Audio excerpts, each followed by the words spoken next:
Hey guys, this is Richard, and we're out here with Peasant Saints at Discovery Green on Friday night.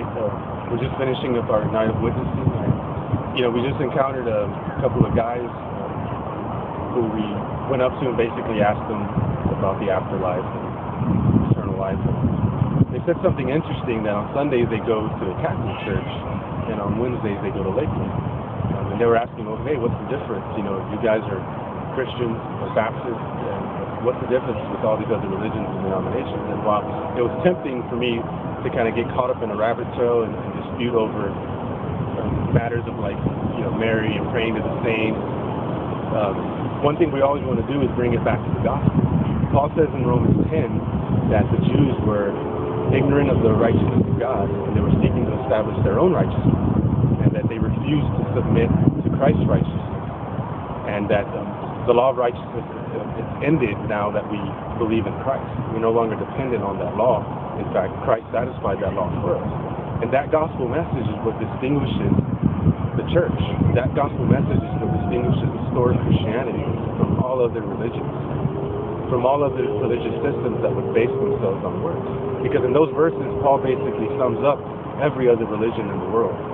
So while it's important to learn things regarding other religions, and it's important to study those things, we should never neglect understanding the gospel message itself and presenting that gospel to people regardless of what background they come from. Because we understand now that salvation is not based upon our own righteousness. Salvation is not based upon our own works.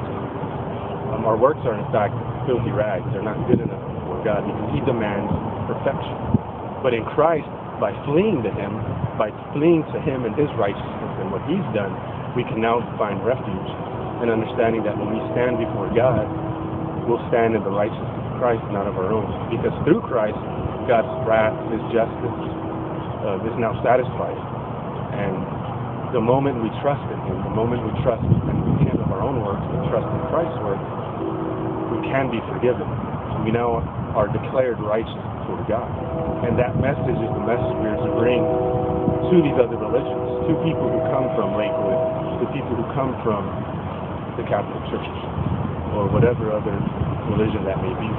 So I'd encourage y'all, so rather than getting caught up in disputes over these religious teachings, to always bring it back to Christ, to always bring it back to the gospel, because the gospel is the power of God for salvation to all who believe.